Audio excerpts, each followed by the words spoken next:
Recently, scientists made an astonishing discovery that might solve Stonehenge's mystery.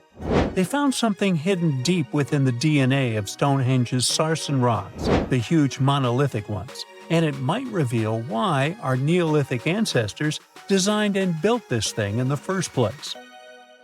Over the years, scientists have been scratching their heads trying to figure out where the huge sarsen rocks came from. For years, they believed they came from a quarry just 15 miles away from the site, known as Marlborough Downs. At this site, they found similar minerals to the ones that make up the sarsen rocks, but it turned out there was more to this story than they thought. The understanding of how Stonehenge was built is always changing. Scientists need to really travel back in time to uncover its mysteries. Where did the rocks come from? How were they carried? Why was the site built? You see, the Stonehenge site, located at Salisbury Plain in England, is made up of two main types of stone. There are the super heavy sarsens and the lighter and smaller bluestones. The sarsens each weigh about 25 tons. That's as much as 3 African elephants stacked together. The heaviest sarsen stone, called the heel stone, weighs 30 tons all by itself. Together, the sarsens make that iconic outer ring circle. Inside that circle, that's where you'll find the bluestones. The naming might seem a bit misleading since they're not really blue. They have a bluish tinge to them when they are freshly broken, hence the name. These smaller rocks probably came from the Preseli Hills in southwest Wales, which is about 150 miles away from Stonehenge. They're a bit lighter than the sarsens, but still pretty heavy. The altar stone, which is classified as a bluestone, is the heaviest one, weighing around 6 tons. Its original location still isn't known for sure. To figure out where a rock came from, scientists first have to study their composition. This is like checking the rock's DNA. Then they cross-reference the structure of the rock with minerals in the soil to see if it's a match.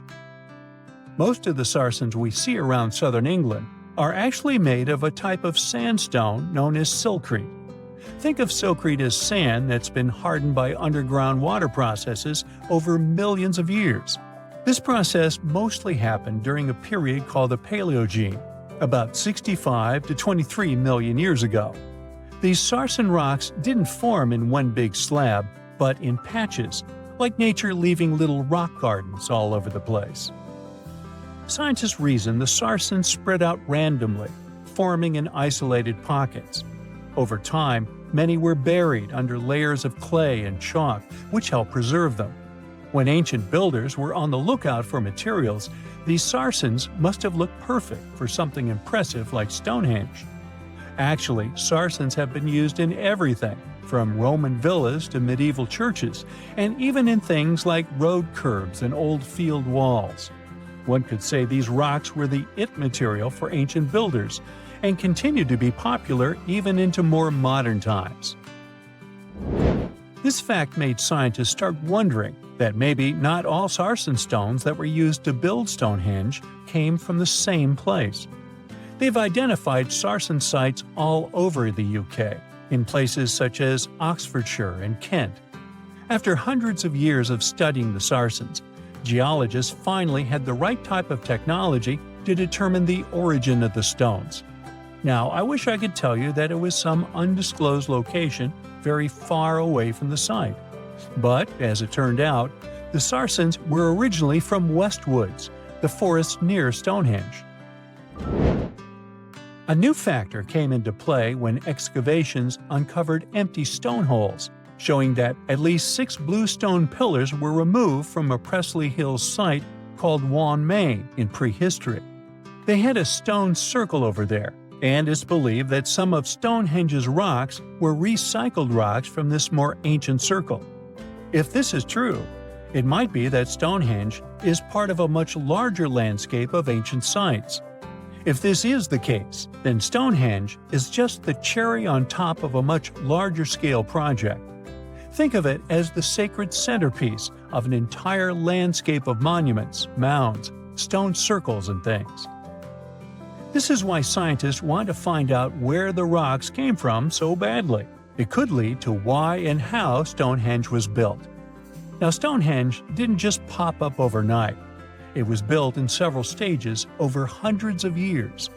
It's likely that it wasn't a single unified vision, but more like a big community project that evolved over time. With each generation, the builders brought in their own ideas, creating a stone structure that would last for ages. The first stage was around 3100 BCE.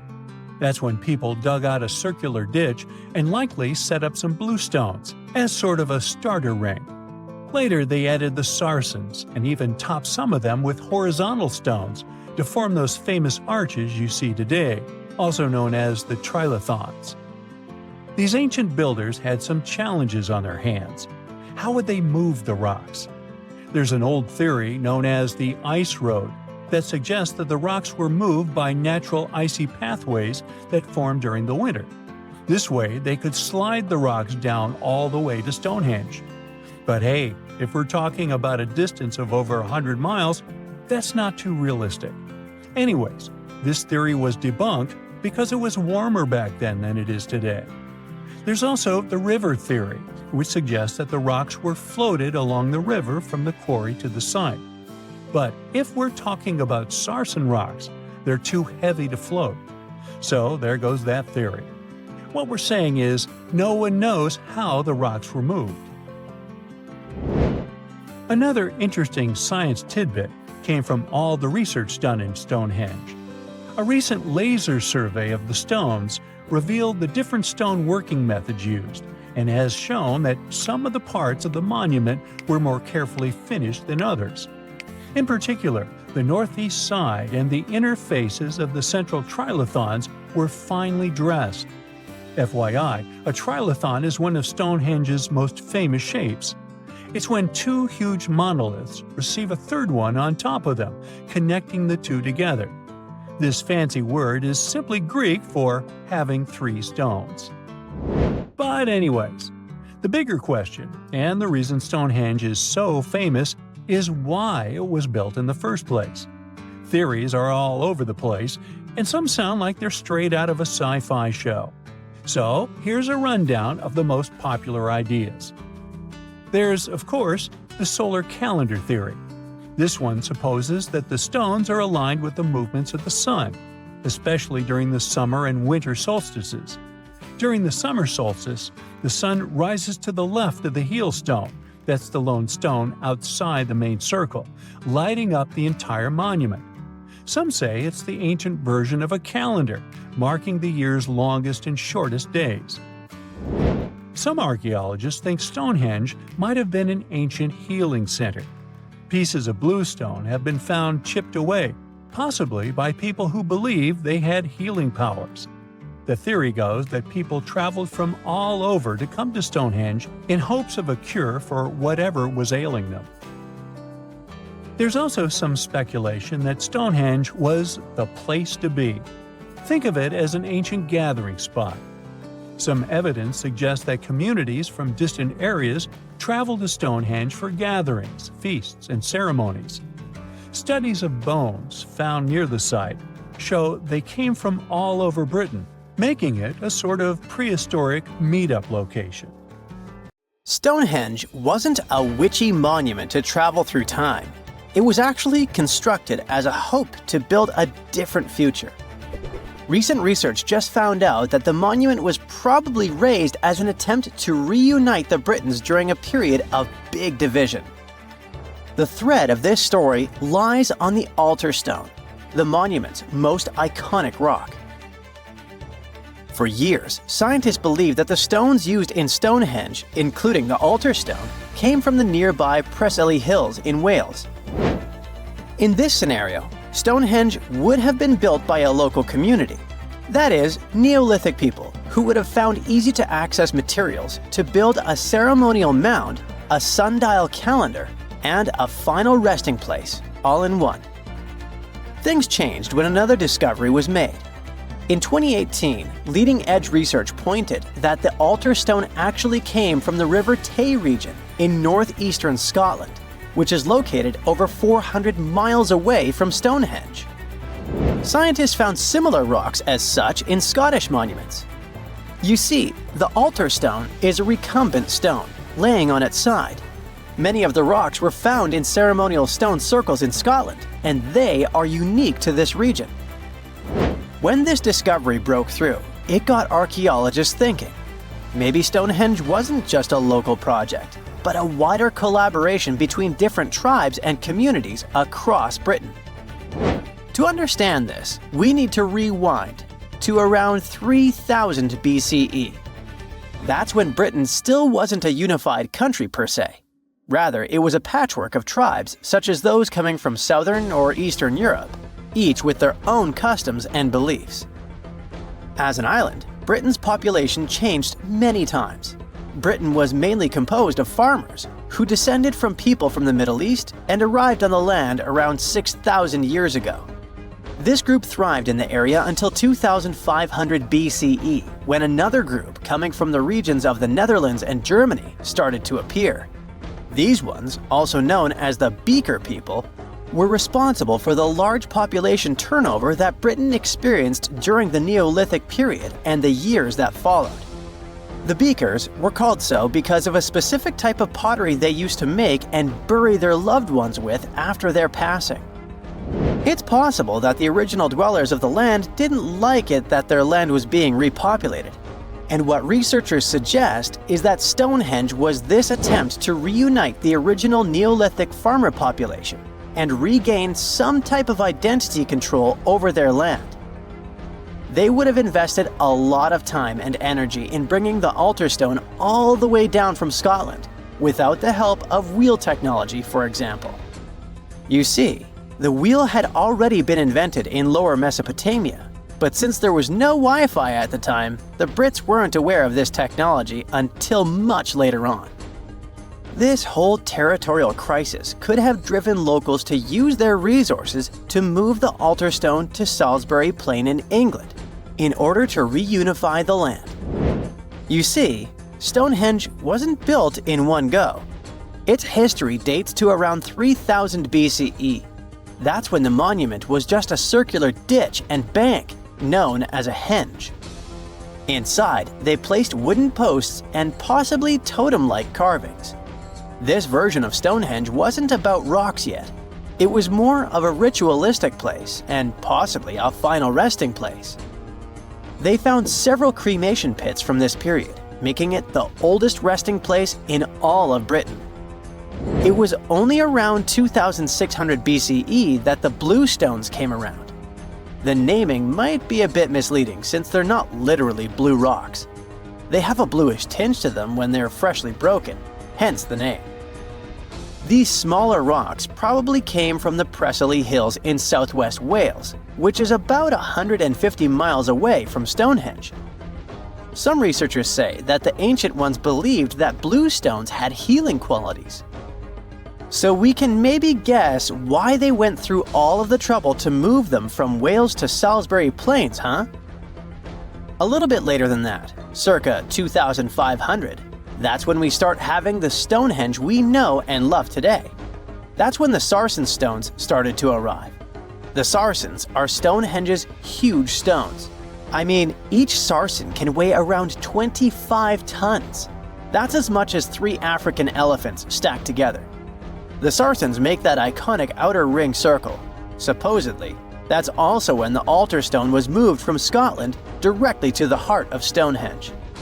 The altar stone is the largest of the blue stones used to build Stonehenge. Today, the altar stone lies recumbent at the foot of the largest trilithon of the monument. In case you don't know, the trilithons are the horizontal stones used to form those famous arches we see today. And here's where the story takes a twist. For nearly a century, scientists believe that the altar stone came from the same area as the blue stones, the Preseli Hills in Wales. It made sense back then.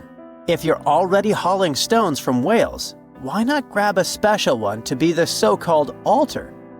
Except that theory started crumbling in 2018, when a team of researchers decided to dig deeper. They used advanced geochemical analysis to pinpoint where the altar stone's sandstone actually came from, And it turns out, it wasn't Wales. Instead, the results pointed north, specifically to the Orcadian Basin in northeastern Scotland, 400 miles from Stonehenge. This revelation changed the whole script of Stonehenge's story. How would they move the rocks, you may ask?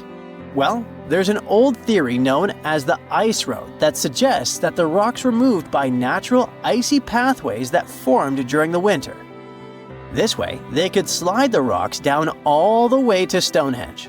But hey, if we're talking about a distance of over 100 miles, that's not too realistic. Anyways, this theory was debunked because it was warmer back then than it is today. There's also the river theory that suggests that the rocks were floating along the river from the quarry to the site. But if we're talking about sarsen rocks, they're too heavy to float. So there goes this theory. What we're saying is, no one knows how the rocks were moved. Another interesting info came from all the research done in Stonehenge. A recent laser survey of the stones revealed the different stone working methods used and has shown that some parts of the monument were more carefully finished than others. In particular, the northeast side and the inner faces of the central trilithons were finely dressed. FYI, a trilithon is one of Stonehenge's most famous shapes. It's when two huge monoliths receive a third one on top of them, connecting the two together. This fancy word is just Greek for having three stones. But anyway, the bigger question, and maybe why Stonehenge is so famous, is why it was built in the first place. You see, Stonehenge's entire layout seems to have been carefully planned to align with the movements of the sun. The monument's architecture is particularly attuned to the solstices, the shortest and longest days of the year. During the summer solstice, the sun rises perfectly in line with the heel stone, casting light straight into the heart of the stone circle. A spectacular, almost magical sight that surely wowed its ancient audience. But it's the midwinter solstice that seems to hold a special connection to the altar stone. As the sun sets on that day, its light aligns with the altar stone at the center of Stonehenge. To the builders of Stonehenge, this alignment may have symbolized more than just celestial precision. It likely carried profound ancestral and spiritual significance. The altar stone, illuminated by the setting sun, could have been seen as a bridge between worlds, connecting the living with their ancestors, the earth with the cosmos, and the present with the eternal. In a world without calendars, clocks, or weather apps, the solstices were everything. They marked the rhythm of life, guiding agricultural cycles and spiritual rituals alike. So Stonehenge wasn't just about the stones or the people who built it, but perhaps a way to honor their ancestral roots in an ever-changing world. The majority of us have believed for a really long time that Stonehenge, one of the most iconic monuments in the world, was an ancient calendar because of its alignment with the summer and winter solstices. But no one could figure out how it really worked. Now, a team of researchers have come out with another study. It turns out that Stonehenge could have functioned like the solar calendar. It's a similar principle to the solar calendar ancient Egyptians used to have, the one based on a year composed of 365.25 days. Each of the stones from this big mysterious sarsen circle represented one day within a month. Sarsens are what we call these large boulders. It's actually a perpetual calendar, where people could track every winter solstice sunset. That way, those who lived near Stonehenge, which is today Wiltshire, UK, could keep track of the days and months of the year. We all now understand this mysterious calendar system because of this interesting discovery in 2020. The team has identified the source of 50 of the 52 sarsens that make up the iconic stone circle we all know about. They analyzed the chemical composition of these sarsens and traced their origins to the West Woods in Wiltshire, which is about 15 miles away from the monument. Not only did these 50 sarsens come from the same source, but they were also placed in their current position at approximately the same time. They make the outer circle of Stonehenge, together with a horseshoe-shaped inner ring. Near the center of the monument, there are smaller rocks known as bluestones. The team traced the origins of the bluestones all the way to Wales. They also discovered that the Sarsens share a common chemistry, over 99% silica with trace elements. Two Sarsens were different from each other and also different from the main cluster. These Sarsens were arranged in 3 different formations at Stonehenge. 30 of them formed this huge stone circle that dominates the monument. 4 station stones ended up in a rectangular formation outside the circle, while the rest, located inside the stone circle, were constructed into 5 trilithons. A trilithon is when you have 2 vertical stones with a horizontal lintel at the top. 30, 5, and 4 are pretty interesting numbers in the context of this calendar system. The 30 uprights that are spread around the main Sarsen ring could represent days of the month. If you multiply that by 12, you get 360. Add on 5 more, those from the central trilithons, and the result is 365. And to really adjust the calendar to match a solar year, you need to add 1 extra leap day for every 4 years, right? The team believes the ancient people used the 4 station stones to keep track of this part. So, in this system, they paired the summer and winter solstice every year with the same pair of stones. Ancient people started building Stonehenge about 5,000 years ago, and it took more than 1,000 years to finish the work. But the Stonehenge you see today is not the complete, original version from the beginning. People have broken and taken away many of its old bluestones and Sarsens. The entire structure also changed over time since there were generations and generations, 180 of them to be precise, that passed since the beginning of Stonehenge, who would participate in the building and rebuilding of it. People created Stonehenge in 4 stages. They first built a circular enclosure that stretched over 330 feet, 100 meters, in diameter and went around 56 pits. A high bank flanks the ditch of the enclosure, while there's a low bank on the outside. Some theories even say that this part was some form of a communal cemetery. Later, in the second stage, builders added a horseshoe of Sarsen trilithons. In the third stage, they constructed a ceremonial avenue that was nearly 2 miles long. It possibly traced the path of the bluestones. People moved from the Aubrey holes to the Q&R holes, a double arc that these bluestones have been arranged into. At this stage, builders also reorganized the entrance stones and recut the main enclosure ditch. During the fourth stage, the stones were broken and builders etched carvings into the Sarsens. Later, the bluestones ended up being modified again. Builders didn't leave any written records about how they managed to drag these heavy stones to the site and get them to stand so perfectly upright. But there are theories that say their techniques were more closely associated with woodwork than masonry.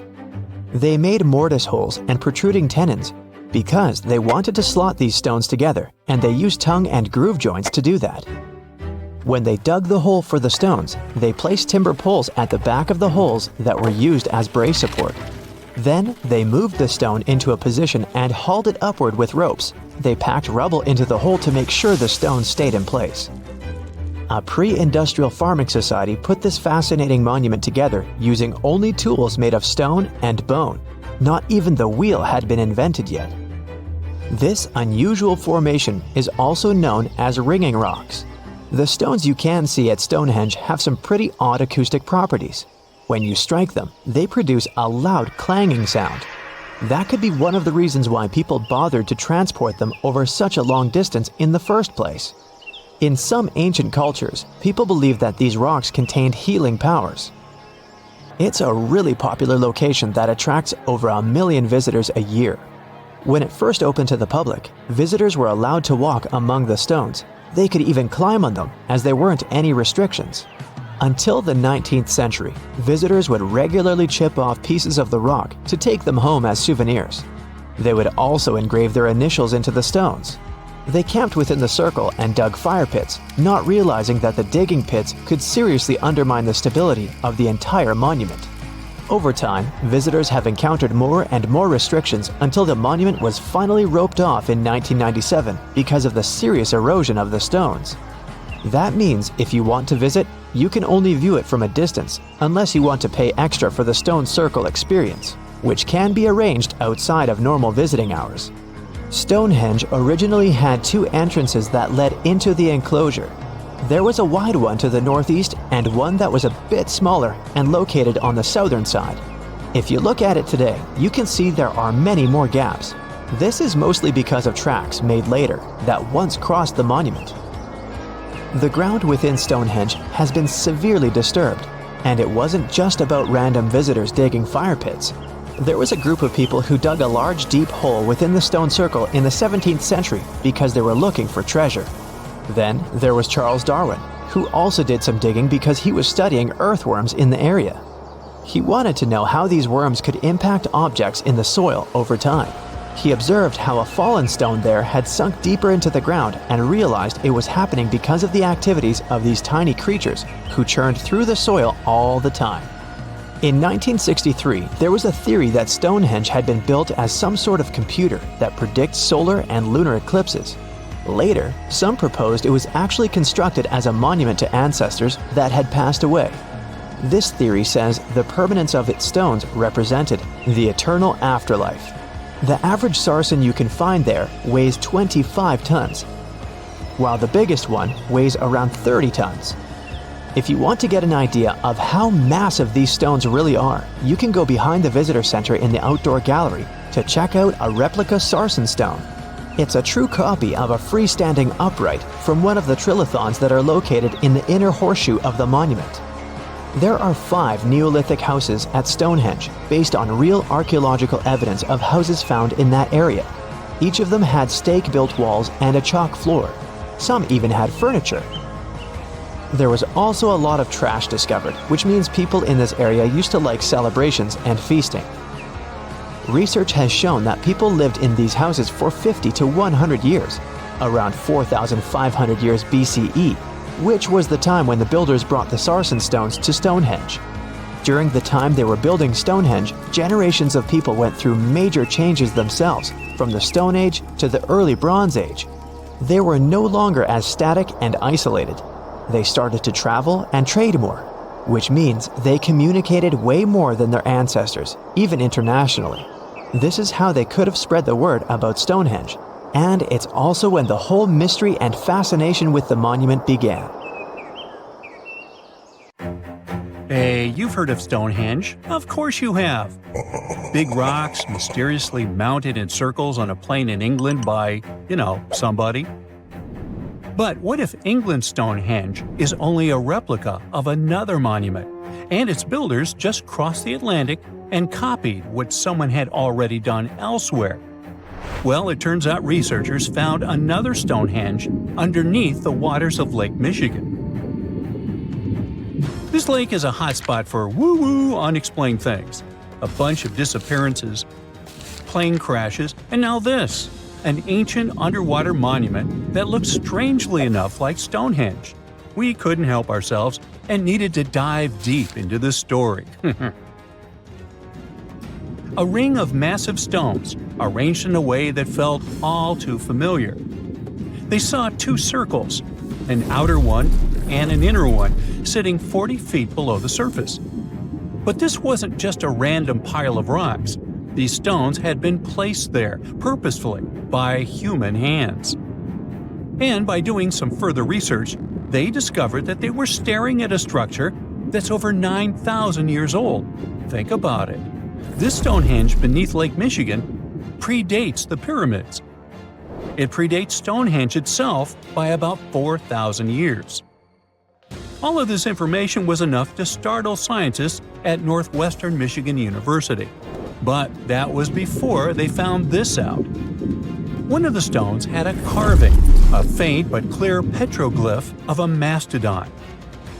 Mastodons kind of look like the ancestors to our modern-day elephants, but they have been extinct on planet Earth since 10,000 years ago.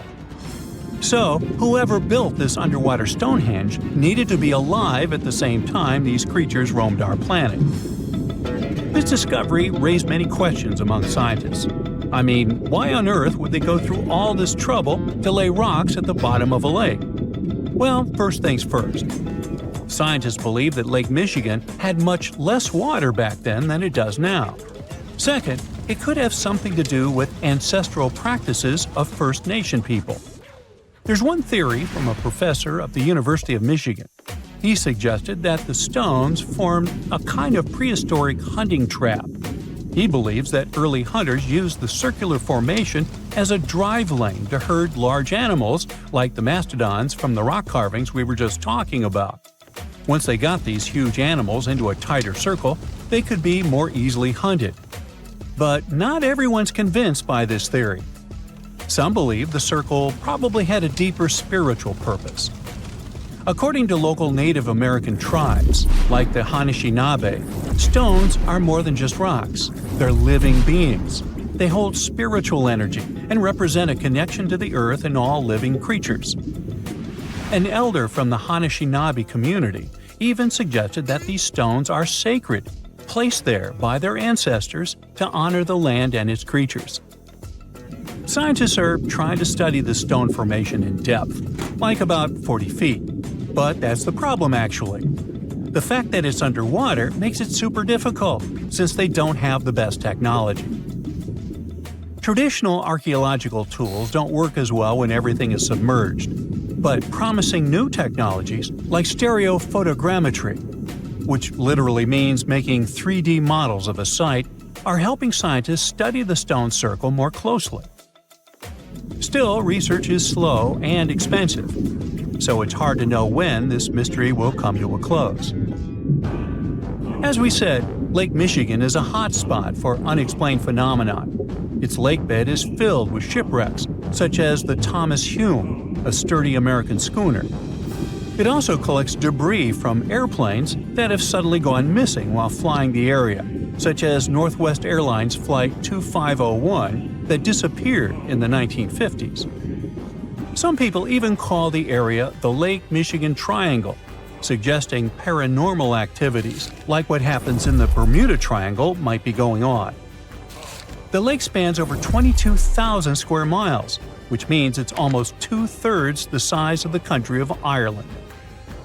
In 2024, scientists were able to access another one of Lake Michigan's mysteries, the wreck of the Margaret A. Muir schooner.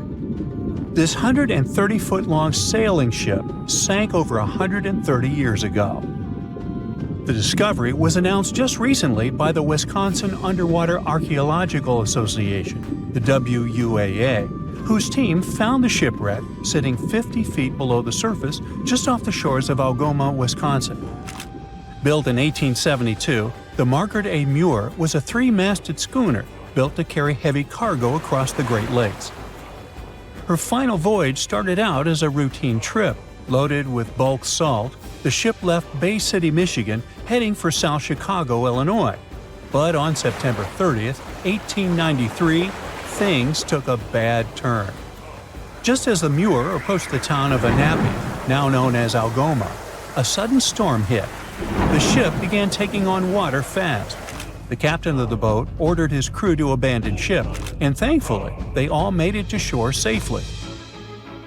For more than a century, the wreck sat undisturbed on the lakebed, its location a mystery. But thanks to a combination of historical research and high-resolution sonar, WUAA searchers finally found her in May of last year. The wreck is remarkably well preserved, with parts of the deck and gear still visible. Well, just a few lakes over to the left, researchers uncovered another impressive thing. At the bottom of Lake Mendota, near Madison, Wisconsin, researchers found 11 ancient canoes. They believe the oldest of the canoes dates all the way back to 2500 BCE. Now, if you don't get why that's important, it's because you're thinking with today's head. If in a classic Midwest highway you see a bunch of pickups, then back in the ancient days you see only canoes. They were the main mode of transportation for indigenous cultures. They were used to fish in deep waters, trade goods, and travel long distances. The reason why scientists were so excited with its discovery is because they had never found any proof of what canoes were being used for in this region back then. And to understand the local cultures that inhabited the area during this time period, they needed to have some information on that. This exciting discovery was announced by the Wisconsin Historical Society in May 2024. The first canoe, which they believe is around 1,200 years old, was pulled from the lake in 2021. Then a second one was dug up in 2022. And now divers have found at least 11 more canoes along what would have been an ancient shoreline, long since submerged. One theory is that these canoes were intentionally sunk to keep them from freezing or warping in winter. It's possible people stored them in the same spot for generations. Or maybe this is just a small part of a much bigger settlement. Historians do believe there could be an ancient village hidden under the water of the lake. Divers have already found stone tools, like net sinkers used for fishing, but the village itself hasn't been located yet. Truth is, while the Great Lakes often steal all the thunder, scientists point out that smaller lakes like Mendota have stories too. The Wisconsin Historical Society is working closely with Native nations to piece together more about the lake's history. You'll need to believe me when I say there is a third Stonehenge, all the way under the waters of Lake Constance, Switzerland. I mean, think of it like Stonehenge's cousin. Archaeologists began to discover this back in 2015, when they found a line of 170 man-made stone cairns under the lake. Scientists say this was most likely the work of several villages, and that the cairn site was probably used for some collective purpose because, well, the formations are huge. Some of them are several dozen feet wide, and they can build up to 6 feet. The most amazing discovery so far is that the site dates back to around 5,500 years ago. So around the time the original Stonehenge was being built. Some of the facts that link them together are their construction dates, as well as the distinct characteristic of stone monuments built in a circular format. Scientists don't know much about this site yet, but hey, I see a pattern manifested all over the world, don't you? Lake Michigan is one of the largest and most mysterious freshwater lakes in the United States. And now, deep inside it, scientists have stumbled upon something unexplainable. Vast, round craters scattered all across the lake's floor. It all started in 2022. A team of researchers wanted to map the lake's bottom and look for some shipwrecks. At first, they were sure it's going to be just some typical rocky terrain or sandy patches. But what they saw on their sonar screens stopped them cold. Strange circular shapes that looked almost too perfect to be natural. They were hiding about 500 feet beneath the surface, in places where the water turns dark and impenetrable. Those guys are huge, ranging from 300 to 600 feet wide.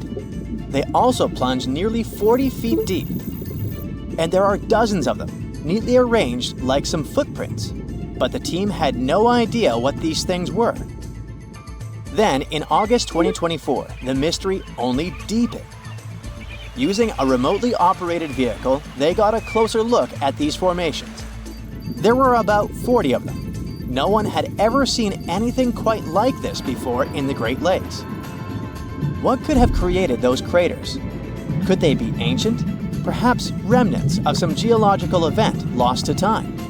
If that's the case, it's weird how long these holes have likely been sitting there, undisturbed. Theories started popping up. One possibility was that they could be sinkholes, or dolines.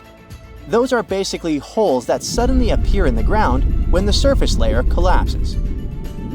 The rock beneath the surface, often made of limestone, gets slowly dissolved by water over time, creating voids underground. When the surface of those voids can no longer hold its own weight, it caves in, and this forms a hole. Think of it like when you poke a straw through the lid of a drink. Sinkholes can be small dips or huge, spanning up to 2,000 feet. They can happen gradually or all at once. Sometimes they can swallow entire cars or even buildings. And Lake Michigan sits on limestone bedrock. It erodes pretty easily when water flows through it. Sinkholes like these have already been found in Lake Huron, and they look kinda similar. But there are some plot holes, no pun intended, with this theory. For example, it's wild how they all would be so huge.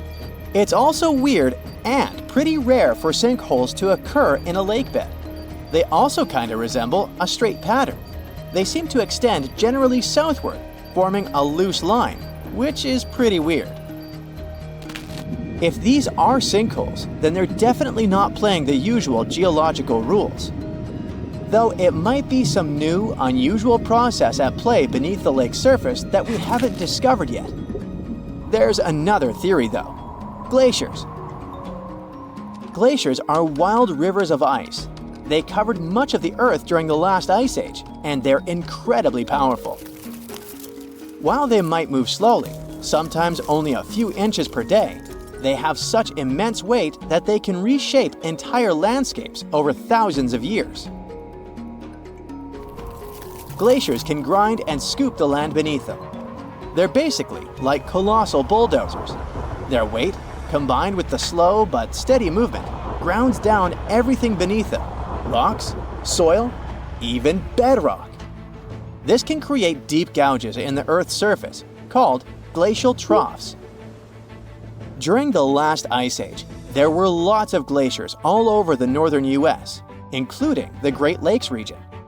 If they moved across what is now Lake Michigan, they could have carved out these deep holes.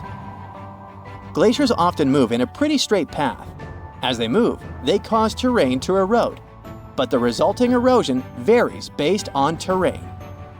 Sometimes there are places where the bedrock is softer or fractured, and these places are more easily carved and crushed by the glacier.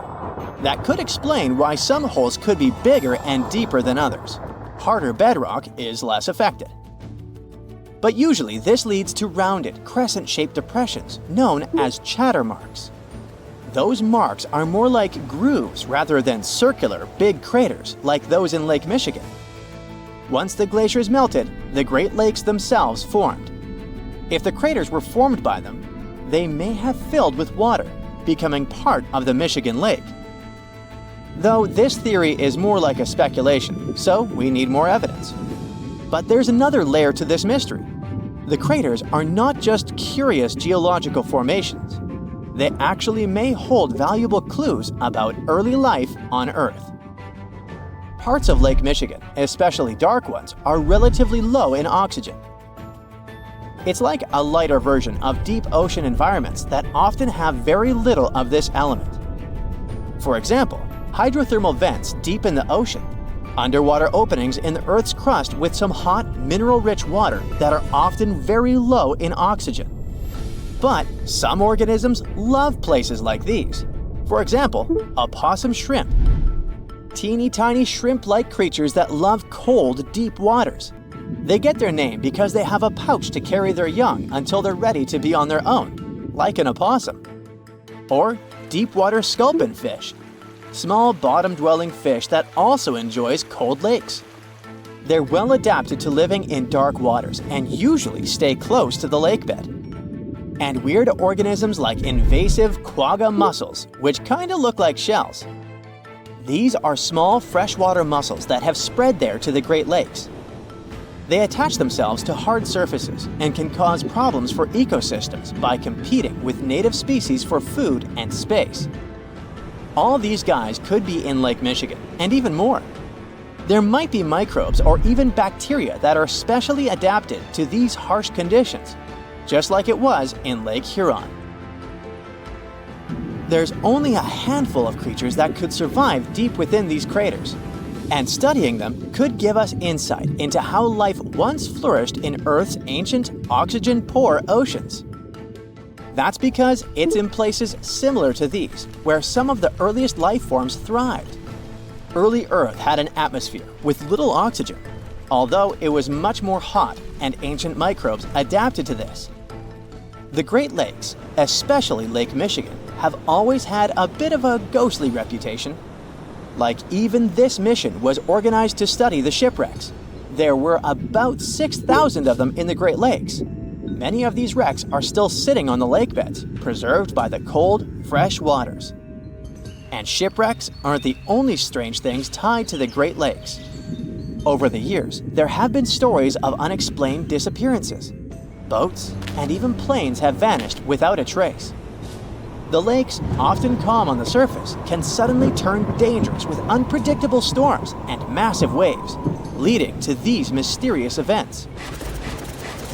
Not even mentioning all the creepy stuff people noticed there over the centuries, such as ghostly lights above water or bizarre weather patterns like eerie, sudden fogs that seem to appear out of nowhere. In 2007, they even discovered some prehistoric structure that looks like Stonehenge there. Well, it was way smaller, but still. It lay about 40 feet below the surface in the heart of Grand Traverse Bay, and it's speculated to be about 9,000 years old, way older than Stonehenge. Looks like this is a print of those who lived in the area thousands of years ago. These massive stones are arranged in a careful, winding pattern stretching over a mile. They range in size from basketballs to compact cars. But one, in particular, stands out. A boulder 3.5 to 4 feet tall, 5 feet wide. It's etched with the image of a mastodon, a creature that roamed the Earth about 11,000 years ago before it went extinct. It probably sank there during the end of the last ice age we mentioned. This period had reshaped the region. This place is underwater now, but back in the day, it was still dry land. So the stones were probably created by people who lived there, though we're not sure why. Were they used as hunting blinds? Or was it some sort of an ancient calendar? Who knows? Only about 15% of the Great Lakes floors have been explored. Now, scientists are gearing up for a deeper dive into this mystery, both literally and figuratively. They want to analyze the lake beds surrounding the craters, hoping that maybe something in the environment around them might have caused them to appear. They have initiatives like Lakebed 2030. These missions should map the entire underwater landscape. This would help us learn tons of interesting stuff about Lake Michigan and our planet's past. Who knows what other secrets these dark waters hide? Now, the next time you travel the world on Google Maps, check out this lake in Finland that is shaped just like the country itself. This lake was modified by humans in the north of the country and is an exact model of the country on a 1 to 10,000 scale. In the 1980s, Arctic tourism and skiing above the Arctic Circle was booming. A local company decided to build a hotel and plenty of holiday cabins here. The pond, shaped like Finland, was supposed to bring more tourists to the area. They managed to finish it in just 1 week with 2 excavators, a tape measure, and a few sticks. And I must say, they did a great job. If you don't like long elevators, head to Hanover, Germany. One of the outdoor elevators there only travels for a few inches, and the whole experience takes a few seconds. It has become a real star on social media after some tourists posted footage of it, so you might have to wait in line to enjoy your short ride. In case you're wondering what's the point of this elevator, well, it's installed at the local train station. Every inch counts when you're traveling with heavy luggage or have limited mobility, so it's a good way to navigate within the station. Gummy bear fans, you might want to know that your favorite chewy treat has enough energy in it to start a fire show. If you drop one gummy bear into an ignition tube with a small amount of molten potassium or sodium chlorate in it, it will quickly disappear in a ball of fire with an impressive fume cloud. First, potassium chlorate melts. Then the melted potassium chlorate breaks down and releases oxygen. The sugar in the gummy bear burns quickly, turning into carbon dioxide and water, which gives off a lot of energy. After everything cools down, you can look at what's left. The black stuff is unburned carbon, the white solid is potassium chloride, and the caramel-looking stuff is partially burned sugar. So we only have 6 muscles in our outer ear, and cats have an impressive 32. That's why they can rotate their ears 180 degrees and use them to show their current mood. If you see the ears are upright and facing forward, you have one happy cat. If the ears are rotated to the sides, sort of like airplane wings, or angled backward, your kitty must be really stressed or afraid of something. Ears held low or rotated to the sides could be a sign the cat is sick, so watch out for those. A stray dog in Brazil got a job as a professional car consultant at a local Hyundai dealership. The company manager noticed a stray pup next to the dealership and started leaving food and water for his new friend. Other staff members also fell in love with the pup and finally decided to adopt him. The doggy got a home, a job, and the name Tucson after Hyundai's popular compact SUV. Tucson's job includes wearing a tie, getting behind the wheel, and winning over the hearts of customers. You can see from the company's social media that he excels at all these tasks. In Mexico, they like to spice up mango and citrus fruits with salt and chili pepper. You can try mango with a shrimp taste in the Philippines and salted watermelon in the southern states. When you're eating a sweet fruit sprinkled with salt, you'll notice the salty flavor with the first bite, and the sweet fruity taste follows a bit later. And when you get used to it, it feels as juicy and amazing as ever. It's most likely because salt affects the sweet taste receptor for sugar, and then the real magic happens on a molecular level. You can try and put salt on any fruit you like, but the effect will be different. Salt can make sweeter fruits like cherries and strawberries even sweeter and balance the flavor of grapefruit, pineapple, and watermelon. Now, back in 1956, long before the first dating apps were a thing, or apps in general, a Swedish sailor named Ake Viking decided to ask the sea for help to find a soulmate. He put a short message to someone beautiful and far away in a bottle and let it travel the world. 2 years later, he received a reply from a girl named Paulina from Sicily. She wrote that she wasn't really beautiful, but she thought it was super cool that the bottle had covered such a huge distance. That's why she decided to let the sender know she had found it. Well, they became pen pals, and after a while, you guessed it, Viking moved to Sicily to marry his one and only Paulina. That unique pattern on your fingertips stays with you for your entire life. If you happen to damage your fingerprints somehow, or develop some skin condition that can change them, they'll still grow back within a month. As you grow older, the skin on your fingertips becomes less elastic and the ridges get thicker, but the pattern still doesn't change. It just becomes harder to scan. If you work as a bricklayer, though, or have to handle certain chemicals, you might lose some details in your beautiful natural pattern. But no worries, once you stop doing those activities, you'll get your fingertips back. Unless maybe you're a meat cutter. If you still believe in the 5-second rule, there's some bad news for you. When your food hits the floor, it instantly becomes a bacteria magnet. Researchers discovered that moisture, surface type, and contact time all play a role in how badly contaminated your food will get. Food with high moisture levels, like juicy watermelon, are more likely to get in trouble fast. In a different study, researchers swabbed the floors around the University of Illinois in a lab, hall, dormitory, and cafeteria to see how many organisms they could find. Even on dry, sterile surfaces, germs relocated onto cookies and gummy bears in less than 5 seconds. For some foods, it took less than 1 second for the transfer to begin. The first Barbie doll was made in 1959, but her great-great-great-grandmother comes from ancient Rome. Archaeologists found some incredible sarcophagi during construction work in Rome in the 19th century.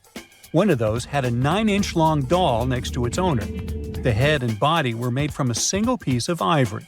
Its arms and legs were separate and connected with a clever nail mechanism, allowing them to move. Its face was so detailed that it looked like a tiny portrait.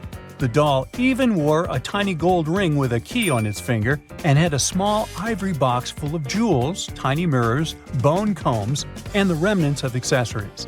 But Ken was nowhere to be found. In case you're looking for a new job and you love to cuddle, there might be an opening for you. As weird as it sounds, a professional snuggler is a real job. There are several companies that provide cuddling services and look for staff members who are ready to give hugs and snuggles and listen and support people who really need it. Now, anyone can give hugs to others, but you need to be trained in professional cuddling to make money out of it. You will need to learn to set boundaries with your future clients without hurting their feelings and to mentally care for others without giving away too much of your own personality. Famous scientist Nikola Tesla knew that the whole world would go wireless back in 1900. He mentioned that devices no larger than a watch would be able to transfer signals precisely. Back then, it was a revolutionary idea the scientist got while conducting experiments at one of his labs. Tesla was so confident about the success of his idea that he even convinced famous banker J.P. Morgan to invest money in his project. The World Wireless System involved a tower shaped like a mushroom on the shores of Long Island. It was supposed to transmit messages, phone calls, and images to ships across the Atlantic Ocean. Sadly, because of financial issues, the tower was never finished. Oh well, it all turned out now, didn't it? The tranquil-looking Lake Manaun in Cameroon is one real trickster. At first, it may seem calm and peaceful, but this lake is like a fiery volcano waiting to erupt at any moment. And it doesn't even have the decency to give any warning signs. Its last outburst was way back in 1984, which caused a bang that left everyone in awe. It's like the lake's got a soda can mechanism down there. Or, in technical terms, it experiences a limnic eruption. This rare phenomenon happens when gas from deep under the water suddenly erupts. Certain things have to happen prior for it to occur, though. There are some things you can look out for if you feel worried. For starters, if the vegetation around a lake looks a bit flattened, it might have previously experienced a limnic eruption. That's because the water can pop up with a lot of pressure and overflow. The water being a bit warmer all of a sudden can also mean you need to head to safety.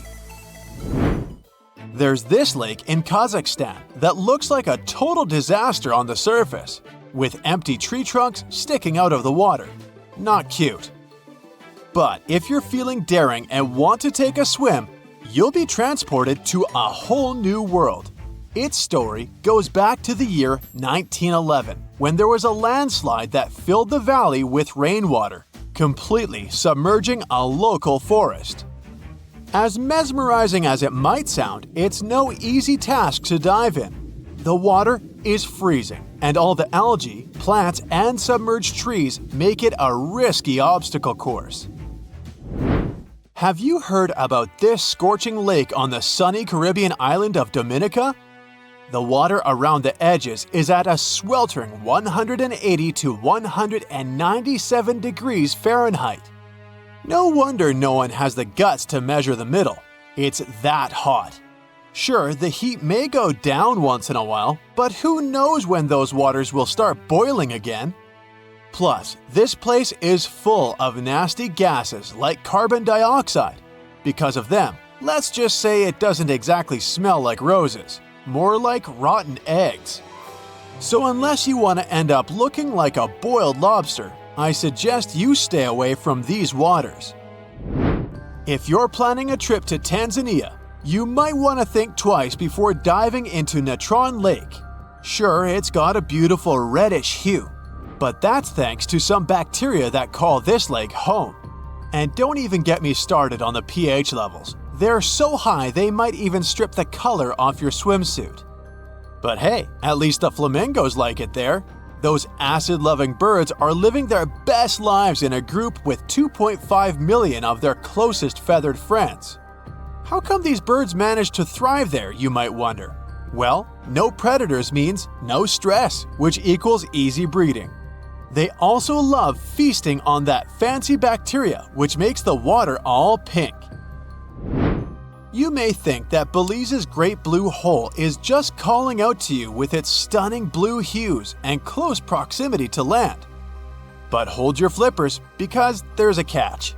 Sure, it's about 900 feet across and 300 feet deep, but lurking beneath the surface is a confusing patterns of tunnels filled with coral and wildlife.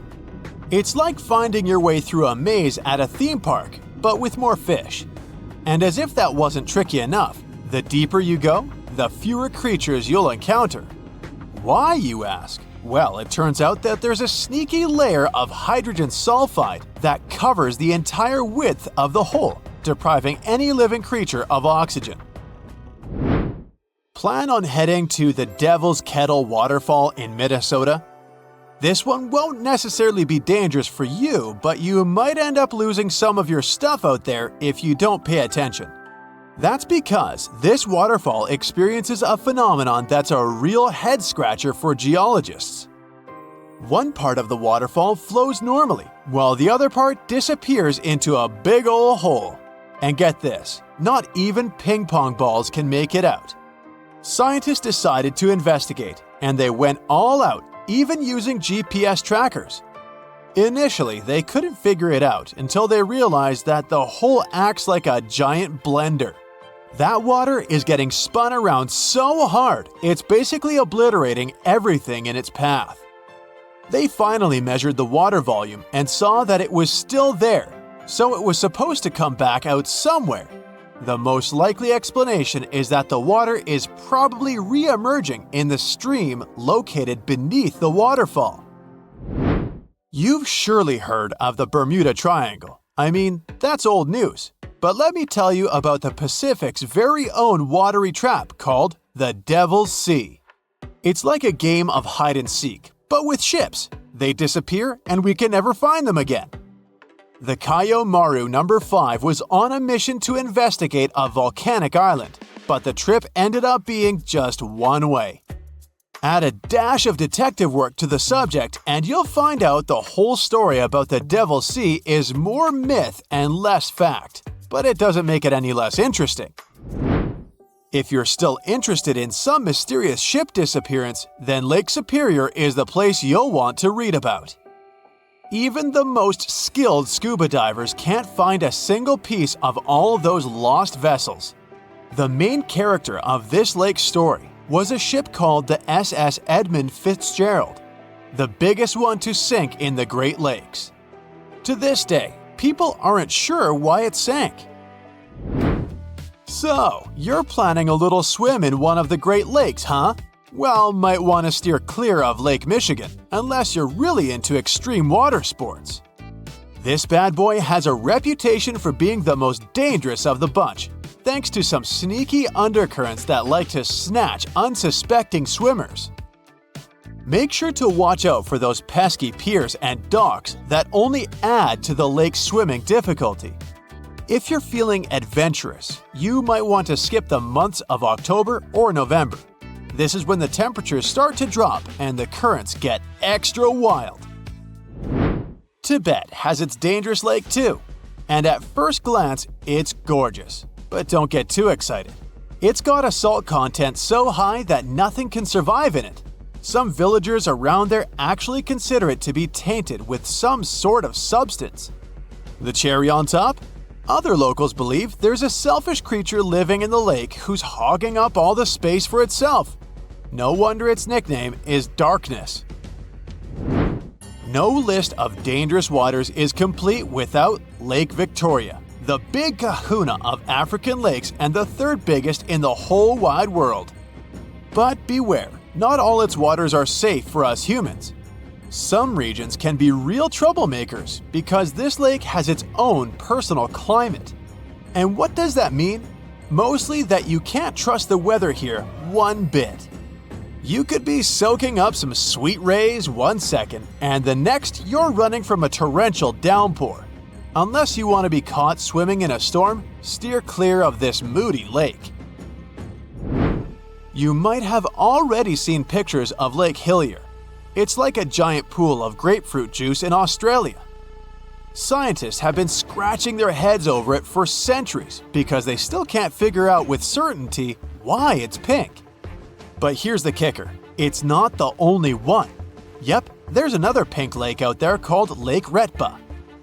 Both of these lakes have super high salt content, which is apparently a magnet for some fancy microorganisms. These little guys produce beta-carotene, you know, the substance that's in carrots. And that's what gives these lakes their groovy colors. Interested in swimming in this lake? It's not technically dangerous because the water has such high amounts of salt in it. There are no scary sea creatures to worry about. But, on the other hand, you'll need to make sure you don't accidentally take a sip. Drinking highly salted water will make you dehydrate faster than a plant in the desert. Hey, if you think Stonehenge is one of the oldest stone monuments ever, well, let me introduce you to Göbekli Tepe. Buckle up, we gotta travel to Turkey to meet this really old guy. Yeah, he's too old to travel. Jokes aside, Göbekli Tepe, an archaeological site located in southeastern Turkey that dates back to the Neolithic period around 10,000 BCE. It's considered to be one of the oldest and most significant archaeological discoveries in recent times. The site consists of a series of circular and rectangular structures made of stone pillars. Yeah, it does look like its younger brother Stonehenge. Some of those pillars are decorated with intricate carvings of animals and other symbols. Now, you maybe wonder, hey, why on earth did they make such a fascinating building? What was its purpose? Sorry, I got no answer for that. The purpose of the site is still unknown, but it is believed to have been a ceremonial center for the ancient people who lived in the area. The discovery of Göbekli Tepe has challenged long-held beliefs about the development of human civilization, as it suggests that complex societies may have emerged much earlier than previously thought. Okay, pack your stuff, our travel's just started. Next destination, Masada. It's an ancient fortress located in Israel on a plateau overlooking the Dead Sea. Hey, look at that view, spectacular, huh? It was built by King Herod the Great in the 1st century BCE, and it was very smartly built. Within the fortress, there were various facilities such as storehouses, barracks, a palace, and a set of cisterns capable of holding approximately 40,000 cubic meters of rainwater. People living there believed that the collected runoff from a single day's rainfall could provide sustenance for over 1,000 individuals for a period of 2 to 3 years. Access to the fortress was limited to 3 steep and winding paths leading up to fortified gates.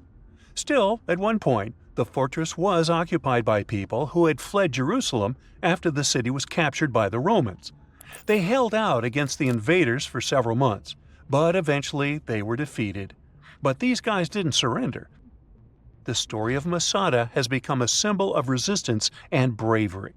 Today, Masada is a popular tourist attraction and a UNESCO World Heritage Site. The next flight is going to be short. We're popping over to Egypt to see the Karnak Temple Complex. It's a vast ancient Egyptian temple complex located in the city of Luxor, Egypt. It was built over a period of 2,000 years and covers an area of more than 200 acres. The complex is dedicated to the worship of the deity Amun-Ra. Wait a minute, that should be Amun-Ra, and it was one of the most important religious centers in ancient Egypt. The Karnak Temple consists of several temples, chapels, and other buildings, including the Great Temple of Amun, the Temple of Khonsu, and the Temple of Ptah. Ptah! The Great Temple of Amun is the largest and most impressive temple in the complex, with massive columns, statues, and other decorations. One of the most famous features of the Karnak Temple complex is the Avenue of Sphinxes, which is a long avenue lined with Sphinx statues that leads from the entrance of the complex to the Great Temple of Amun. Another notable feature is the Hypostyle Hall, which is a massive hall with 134 columns that are over 70 feet high. The Karnak Temple Complex is a popular tourist attraction and a UNESCO World Heritage Site. It's considered one of the most important archaeological sites in Egypt and provides a fascinating glimpse into the religion and culture of ancient Egypt. Hey, we can't hop on the next flight and leave Egypt until we see the Pyramid of Djoser. It has another name, by the way. It's also known as the Step Pyramid. This ancient Egyptian site is located in Saqqara. It was built during the 27th century BCE for the pharaoh Djoser by his architect Imhotep, who is considered one of the most important figures in Egyptian history. People believe this pyramid is the first monumental structure built entirely of stone and is an important example of early Egyptian architecture. The pyramid originally stood at 203 feet tall and was surrounded by a complex of buildings and courtyards. It was constructed in 6 layers, each smaller than the one below it, giving it the distinctive step-like appearance. The pyramid was used as a burial place for Pharaoh Djoser and was surrounded by a vast necropolis that contained the tombs of many other important officials. The Grateful Dead? The Pyramid of Djoser has several renovations and additions over the centuries, including the addition of a limestone casing that covered the original step structure. However, much of the pyramid was destroyed over time, and today only the central core remains. Despite this, it remains an important archaeological site and a popular tourist attraction in Egypt. Alrighty, we're ready to move on. There's one more pretty recent discovery we gotta see today. The Tower of Jericho was only discovered during excavations in the 1950s and 60s. It's an ancient stone tower located in the city of Jericho in the West Bank. Just like Göbekli Tepe, this one is believed to be one of the oldest stone structures in the world, dating back to approximately 8000 BCE. The tower stands at over 28 feet tall. It's made up of two main sections, an inner tower and an outer tower, which are connected by a series of stairs. The purpose of the Tower of Jericho is not entirely clear, but it is believed to have served as a defensive structure or a watchtower. It may have also had religious significance, as it was located near a sacred spring. The Tower of Jericho is a significant archaeological site and has provided valuable insights into the early history of human civilization. It's open to visitors and is a popular destination for tourists interested in ancient history. Now, this ancient site even got attention from Netflix, and they made a movie where the action takes place in Mohenjo-Daro.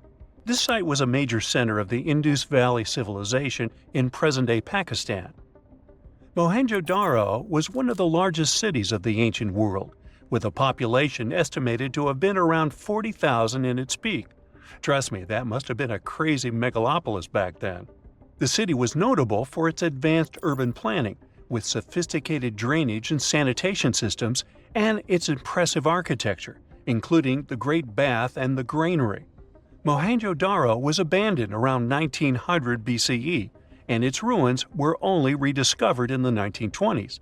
Today, it is a UNESCO World Heritage Site and an important archaeological site for the study of ancient South Asian civilization. We're heading to a teeny-tiny country that has quite an impressive history. Welcome to Malta. The Xigantia Temples are a Neolithic site located on the Mediterranean island of Gozo. They're probably one of the oldest freestanding structures in the world, dating back to around 3600 to 3200 BCE. The temples consist of two megalithic structures, each with multiple rooms and altars. The name Xigantia means giant tower in Maltese, as people believe that only giants could have built such massive structures. The temples are believed to have been used for religious purposes and are considered to be an important example of prehistoric architecture. They were added to the UNESCO World Heritage List in 1980. Well, you must be pretty tired, but there's one more place we gotta visit today. Our plane is already landing in Armenia, and we're here to see the Temple of Garni. Look, this one is well preserved. This temple dates back to the 1st century CE. It was built by King Tiridates I as a dedication to the sun deity Mir. Sadly, the temple was destroyed in the 17th century during an earthquake, which is quite a common thing for this area, but it was later reconstructed in the 20th century. Today, it's a popular tourist attraction and is also listed as a UNESCO World Heritage Site. You have about $130 million. What would you do with it? Fly into space or buy an island? There are many ways you can spend this much money, but one anonymous investor used it to build an extravagant underwater city. The project is not finished yet, and a lot of people are currently working really hard to make this crazy idea come to life. If all goes well, in the near future, living under the sea may become a reality. In the past century, there was a limestone quarry near the Welsh border in England. In the 1990s, it became flooded and turned into a lake 260 feet deep. Now, there's a large construction project going on around it. Trucks transport materials and people in overalls construct huge modules that look like giant futuristic submarines. These modules are called sentinels, and they will become the buildings of a small underwater city. Builders and engineers create durable stainless steel materials that allow these houses to withstand a depth of up to 650 feet. This is the upper limit of the twilight zone, where very little sunlight penetrates. Large squid and other creatures live in this zone. Imagine waking up in an underwater hotel room and seeing a giant squid staring at you from the dark. Or even worse, you see a huge eye watching you as you wake up. This could happen if sentinels were successfully installed in the depths of the ocean. Meanwhile, let's return to our project on a small lake. The project is called Deep. Its goal is to make life underwater as comfortable as possible. Inside living modules, builders install bedrooms, kitchens, bathrooms, and observation windows. People will access them using small submarines. However, it's not as simple as calling a taxi. To live underwater, you need to train under the guidance of experienced instructors to test yourself in underwater life simulators. The cost of living there will likely be expensive, but it's worth it. At least you will be well fed. A chef will develop a special menu, and all food will be stored in vacuum-sealed bags to preserve its flavor and nutrients. It all sounds great, but there's a question. Who is financing this project? No one knows the answer. Deep is funded by a secret investor who has already spent more than $100 million. Interestingly, this is not the first attempt to create an underwater dwelling. For example, Jacques-Yves Cousteau, a famous diver explorer, first created the Conshelf 1 underwater house in 1962. This was a steel cylinder located at a depth of 30 feet, where 2 divers lived for a week.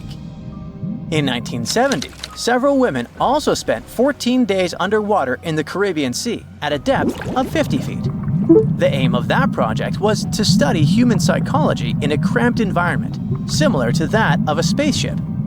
Unsurprisingly, that project was partly funded by NASA. Okay, we have windows overlooking marine life, delicious food, underwater parties, and solitude away from civilization. All these things sound cool, but if we put aside the fun part for a moment, is there any real benefit to it? Oh yeah, ocean exploration. Many marine biologists believe that the best way to explore the ocean is from within. Diving doesn't help much since divers are limited by time and body needs.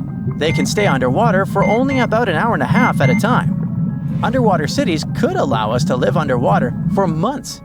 But the most important thing is long-term observation of marine life in its natural habitat. In the mid-1990s, a group of researchers wanted to study the development and nutrition of corals. They brought them to the lab for testing and found out that corals reacted differently to tests in artificial environments than in the ocean. Their behavior in a laboratory setting was different from their behavior in the wild. Underwater cities could also provide work for archaeologists who study the remains of ships that have sunk throughout history. Plus, such cities could help protect us from future disasters.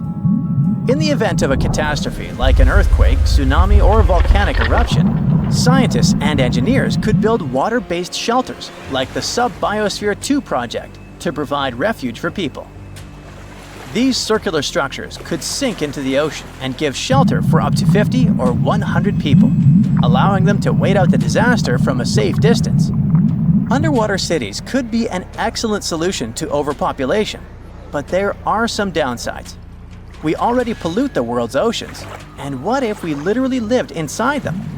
It's one thing to use labs to study marine life, but it's another to build hotels for vacationers. One such hotel, called the Water Discus, is a building at a depth of no more than 32 feet. It will have 21 rooms and a restaurant with coral reef views. While the conditions seem comfortable, some experts worry that staying there for long periods could be harmful because of the lack of sunlight. Nevertheless, it would be interesting to stay there for a week and see how it feels. The most challenging aspect of creating such laboratories, hotels, and bunkers is ensuring a reliable life support and safety system. It's crucial that the air, humidity, and temperature be as comfortable as possible for people to live in these structures. However, this requires a significant amount of energy. Currently, All modern underwater buildings rely on external sources of energy located on the surface. But scientists plan to make future underwater projects fully autonomous, using kinetic energy from waves and powerful solar panels to generate power. It's also important to create the right structure for these buildings. Rather than covering an underwater city with a giant bubble, it's more efficient to create several large housing modules. Each module should consist of steel, glass, and special cement. Also, the depth shouldn't exceed 1,000 feet, since a deeper location would require thicker walls because of high water pressure. To load and move these residential modules safely, engineers can use ballast tanks. These are large containers filled with water, which are used to pull the modules down deep into the ocean. Once in place, engineers can release the water from the tanks and fill them with air, causing the house to float back to the surface. And what about fresh air? Fish extract oxygen from the water using their gills, but this method is obviously not suitable for humans. Therefore, we need to deliver air from the surface. It can be piped into the city and mixed with a special substance called sodasorb, which reacts with carbon dioxide and removes it. It would be great if we could generate oxygen inside our underwater cities rather than relying on other sources. This would require farms and plants that can produce oxygen through photosynthesis. But instead of sunlight, these plants would use artificial light. If we talk about complete autonomy, people could get food from the water at any moment, put on scuba gear, a mask, and an oxygen tank, and leave the hotel through an airlock. Use harpoons and fishing nets to catch dinner. Remember to check your oxygen reserves and don't swim for too long. Frying fish in a pan won't work because of strong odors. In an underwater dwelling, air is static like in an airplane cabin, so odors become stronger. Maybe in the future, engineers will create a dedicated cooking area, but for now, you'll have to rely on canned and dehydrated food. If you get bored, go for an underwater walk. Instead of carrying oxygen tanks, use hollow tubes connecting your mask to an air source inside your home. But don't forget that you can't go too far because the length of the tube is limited. Air, food, safe construction. What else? Drinking water. In the future, scientists may create filters in these hotels that desalinate salt water. This water can be extracted from the condensation inside the hotel, as well as from human secretions. Don't be surprised. Astronauts, for example, have been using special technology to filter their liquids and turn them into drinking water for a long time. Being afraid of the ocean is a very understandable fear. We have it in our genes. In the past, humans had to avoid certain dangerous situations, like big animals and deep bodies of water, in order to survive. Plus, we've only explored 5% of the oceans, so we never know what we can stumble upon there. In regular conditions, GoPro is just a camera. But if you find it lying at the bottom of a 400-foot pit in the middle of the Caribbean Sea, that will make your blood run cold. I know 400 feet may not seem like much, but a person who is deep diving for fun usually can swim from 59 to 98 feet deep only, unless they're a professional diver. But say you made it to that pit and retrieved that GoPro. That would have still been fatal to you. In this specific hole where the camera was found, there would be a layer of hydrogen sulfide, a very dangerous and foul-smelling gas, at the mark of 300 feet. The gadget was 100 feet lower, alongside its owners, two long-lost explorers. To this day, very few people manage to dive this deep and go back unscraped. In fact, the deceased explorers were found only with the help of submarines. Now, you might be curious about the content of the GoPro. In stories like this, we expect proof of foul play or sinister footage. But the only thing found there were the images of happy times the explorers had during their trip. A sad ending to a vacay. Now, in deep waters, you can also find many species that seem to be otherworldly, but in a cute and interesting way, like the alien sponge. This fun little fella is a sponge first seen near the Mariana Trench in 2016. It's actually part of an ecosystem dubbed Forest of the Weird. Okay, this makes it sound a bit creepy. And what adds to the weirdness is the fact that the alien sponge had two little holes that resemble little eyes, so like it's peeking at you. Ah, another fun fact? The skeleton of this type of sponge is made of glass. And if you're afraid of cockroaches, I'll let you take a deep breath here. Ready? Cool. Because on the ocean floor, there are more than 20 different types of giant isopods, beetle lookalikes, that can be as big as 14 inches. Yikes! But fear not, these guys usually roam the ocean floor for food. So, unless you dive 7,000 feet, which we've just seen is not possible, you won't run into them. Now, despite the horror movie name, the bloody belly comb jelly is actually a fascinating creature you can also find in the ocean. They live in the twilight zone of the ocean, which is between 820 and 4,900 feet below sea level. Pretty far from where you usually soak your feet. But what's so cool about this jelly is its color. Because in the twilight zone, the light is very scarce. Many animals either emit a faint glow, like the anglerfish, or create a camouflage. The jelly here is blood red because, in the pitch-black darkness of the ocean, other animals won't see it digesting colorful bioluminescent prey inside its stomach. Besides, the jelly has a row of combs that spark a very beautiful iridescent light. Beautiful and lethal. Humans also have their fair share of contribution to the weird fest that is the ocean floor.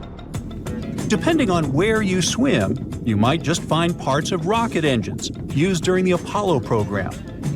Now, when a rocket is launched into space, parts of it are dropped into the ocean where it runs out of propellant, making the rocket itself lighter. And a part of the Apollo 11 rocket engine, yes, that one that first took humans to land on the moon, was actually recovered from the ocean after more than 4 decades. And you can see it at the Museum of Flight in Seattle. Not a space fan? Well, there's something for the Oregon Trail lovers too. There are 2 locomotives living their best lives, or worst, depending on your point of view, just off the coast of New Jersey. They're from the 1850s and are sitting under 90 feet of water. They probably fell off of a transportation ship during a rough storm, or were intentionally pushed over the barge so that the ship didn't sink. Most of these things can only be seen while diving, but worry not. Even if you have a lingering fear of the deep ocean, you can still find weird things by simply walking on the beach. Look at these bizarre Garfield landline phones washed away in Brittany, France. The French have been having bizarre encounters with the sarcastic orange cat since the 80s, and it took about 30 years for French farmer René Morvan to come forward with a simple explanation. A shipping container with Garfield merchandise got stranded in the sea, only to find its final resting place in a sea cave. We bet Brittany locals are still haunted by the creepy smile of that landline phone. And just like a storm uncovered the Garfield secret stash, it also moved a few ships that sank more than 600 years ago. But this is not a simple Titanic story. It actually sounds more like Pirates of the Caribbean, because when the storm moved those old ships, authorities from Caesarea found 2,000 gold coins, some silver and bronze coins, gemstones, and rings. It was a bigger treasure than a dragon could hoard. But don't get your hopes up. Even though most of the underwater archaeological zones in this region are open to divers, these treasures are safely tucked away in a museum. Speaking of pirates, and I was, another weird thing you can find chillin' in the ocean is the pirate city of Port Royal, Jamaica. In 1692, the city was devastated by an earthquake, followed by a tsunami. A really bad twofer. But the good news is, you can still visit it today, well, scuba diving, that is. This is actually not the only sunken city in the world. There's also Thonis Heracleion in Egypt, which is not at the bottom of the sea per se, but at the mouth of the Nile River. There's also Baiae, a Roman town built atop a supervolcano. Now, you might be thinking Baiae had the same fate as Pompeii, but guess what? The floor actually sank and the town went down with it. So, have you ever heard of underwater crop circles? Back in 1995, divers in Japan spotted perfectly round circles formed in the sand. They were 6 feet in diameter and looked like those crop circles from sci-fi movies. Scientists simply couldn't figure out what or who did it until they caught the culprit red-handed, a tiny male pufferfish only 4 inches long. This little guy uses its body and fins to draw circles and squiggles and decorates his creation with seashells and corals. It takes the fish about a week to do so. All this hard work is part of a mating ritual, and if a female pufferfish likes the art, she will lay her eggs there, right in the center. The circular design of the underwater crop circle actually channels fresh water to the middle of the circle, the ideal scenario for the eggs to develop. And guess what? After she lays the eggs, the female pufferfish leaves, and it's the male that tends the eggs. But just in case fishes are not your thing, we can also offer you a cargo of rubber duckies, turtles, beavers, and frogs, 28,000 of them to be exact. These bath toys were traveling from China to the US, but much like our friend Garfield, were caught in a storm in 1992. From the North Pacific, our friendly duckies and beavers made their way to the UK by 2007. But some were bolder and traveled to Australia, Indonesia, Chile, Hawaii, and even Alaska. Now, have you ever seen a strange thing washed up by the beach? Let us know in the comments. Bye.